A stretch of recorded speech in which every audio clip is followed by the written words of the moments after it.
सोलापूर शहरातील सदर बाजार पोलीस ठाण्याच्या हद्दीत एका अल्पवयीन मुलीचे मुस्लिम धर्मात धर्मांतर करून तिचा विवाह लावल्याची धक्कादायक घटना घडली आहे।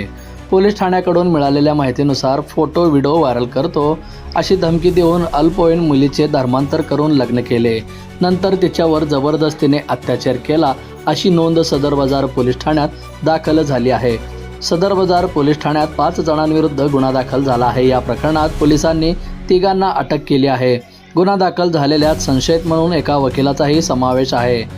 इस्राईल अहमद शेख वय वर्ष 24 राहणार गुरुनानक चौक सोलापूर, मोहम्मद हनीफ सादिक शेख वय वर्ष 23 राहणार कुर्बान हुसेन नगर सोलापूर, ॲडव्होकेट अब्दुल सलीम खतीब वय वर्ष 29 राहणार न्यू बापूजी नगर, फिरोज व त्याची आई दोघे राहणार गुलबर्गा अशी गुन्हा दाखल झालेल्यांची बंधुप्रेम न्यूज चॅनलला लाईक, सबस्क्राईब व बेल आयकॉन दाबायला विसरू नका। धन्यवाद।